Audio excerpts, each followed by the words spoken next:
একটা দেখতে পাচ্ছেন নাম্বার 1 আমি কাজটি করি, আর একটা হচ্ছে আমাকে কাজটি করতে হয়। আচ্ছা, এই ধরনের বাক্যের ইংরেজি আসলে আমরা কিভাবে করতে পারি? আসুন আলোচনা করি।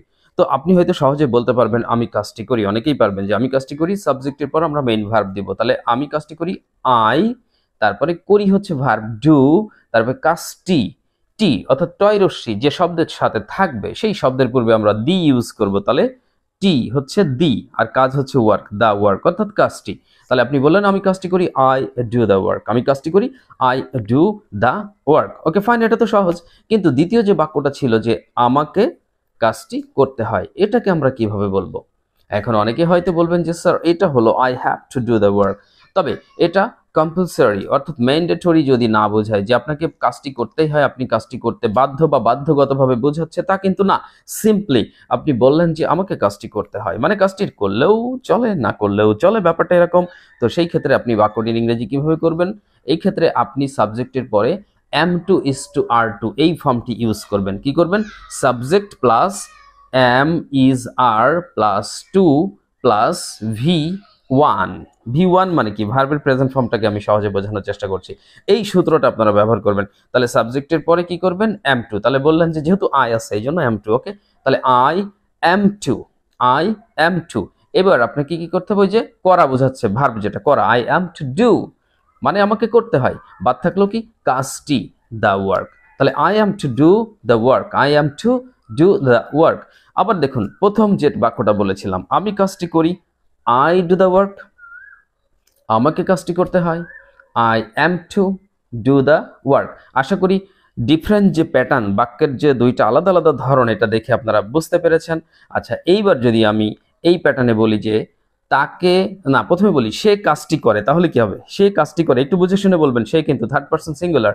অনেকে হয়তো বলবেন হি ডু দ্য ওয়ার্ক, ভুল করে। No no no, he do নয়, বুঝতে পেরেছেন? হি ডাজ, কারণ হি হচ্ছে থার্ড পারসন সিঙ্গুলার, আর আমরা যে বাক্যটার ইংরেজি করার কথা বলছি সেই বাক্যটা প্রেজেন্ট ইনডেফিনিট টেন্সের। সো বলবেন যে হি ডাজ দ্য ওয়ার্ক, সে কাজটি করে, হি ডাজ দ্য ওয়ার্ক। এইবার যদি বলি তাকে কাজটি করতে হয়, কি বলবেন? তাকে কাজটি করতে হয়, এটাকে আপনারা বলবেন হি কি? ওই যে আমাকে কাজটি করতে হয় আই এম টু বলেছিলাম, আর তাকে কাজটি করতে হয় হির পরে কি হয়? ইজ হয়, তাহলে বলবেন he is to. Yes, he is to do the work, he is to do the work. হ্যাঁ, তাকে কাজটি করতে হয়। এটা কিন্তু ডিফারেন্ট একটা প্যাটার্ন, ডিফারেন্ট একটা ফর্ম। এবার যদি বলেন যে স্যার আসলে যে এম টু ইজ টু এটা কোন ধরনের ভার্ব হিসেবে ব্যবহার হচ্ছে? Actually it's using here as one kind of modal auxiliary. I think you know that you may have some ideas about the modal auxiliary verbs. There are some verbs, can, could, shall, should, will, would, may, might, must, need, dare, would, rather, had, better, etc. So I think you have learned already about the modals. So here am to, is to, and are to, or was to, were to if we talk about the past tense. Okay, so all types of verbs, I mean am to, is to, are to, was to, were to, these verbs are using as modal verbs. Hope you got it. আশা করি বুঝতে পেরেছেন। Modal verb হিসেবে এখানে ব্যবহার হচ্ছে। এই কারণে আমরা কি করব? যে সাবজেক্টের পরে am to, is to, are to দেব প্রেজেন্টে। আর যদি পাস্ট টেন্স বোঝায় যে কাউকে কোনো কিছু করতে হয়, করার কথা ছিল তা কিন্তু না, করার কথা ছিল তা বলি নাই, করতে হয় এমন কিছু বলছে, স্বাভাবিকভাবে, এমনিতেই, বাধ্যগতভাবে নয়, নট কম্পালসরি। ওকে, তাহলে করতে হয়, এই ক্ষেত্রে আমরা কি করব? সাবজেক্টের পরে প্রেজেন্টে করতে হয় বোঝালে am to, is to, are to subject অনুযায়ী, আর করতে হয়েছিল বোঝালে, সিম্পলি করতে হয়েছিল বোঝালে was to অথবা were to। ওকে, তাহলে তাকে কাজটি করতে হয়, হি is to do the work, he is to do the work. এবার যদি বলেন যে স্যার আমি যদি বলি যে তাকে কাজটি করতে হয়েছিল, অবশ্যই he was to do the work, he was to do the work.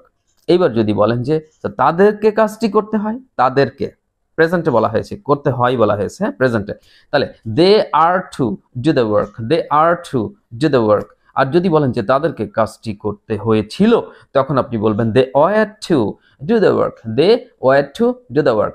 এখন কথা হলো এই am to, is to, are to করতে হয় অর্থে হবে, করতে হয় এই অর্থে am to, is to, are to, আর করতে হয়েছিল এই অর্থে আপনি ব্যবহার করবেন was to, were to। তবে এগুলো কিন্তু simply, it doesn't indicate that it's compulsory. Okay, আমি বলেছি যে এটা কিন্তু ম্যান্ডেটরি নয়।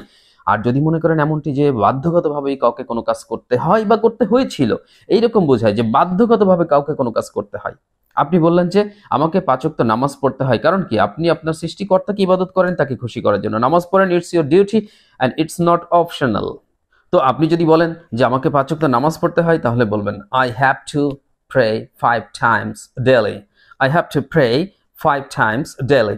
কিন্তু আপনি যদি বলেন I am to pray 5 times daily, it doesn't matter, মানে কি আপনি ওই পড়েন না, অবহেলা করেন বা এটা বাধ্যগত মনে করেন না, ব্যাপারটা এরকম হয়ে গেল, ওইভাবে হয় না। তাহলে বলবেন I have to pray 5 times daily. Yes.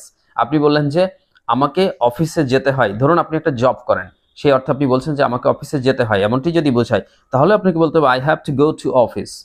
I am to go to office, মানে গেলেও চলে না গেলেও চলে, অপশনাল, কম্পালসরি নয়, ব্যাপারটা তো এমন নয়। ব্যাপারটা বুঝতে পেরেছেন নিশ্চয়ই? ওকে, তাহলে কাউকে বাধ্যগতভাবে কোনো কাজ করতেই হয়, কম্পালসরি মাস্ট ব্যাপারটা, তাহলে সেই ক্ষেত্রে আপনি have to has to use করেন। আমাকে কাজটি করতে হয় বাধ্যগতভাবে বোঝালে I have to do the work. তাকে কাজটি করতে হয় বাধ্যগতভাবে করতেই হয়, এরকম বোঝালে he has to do the work.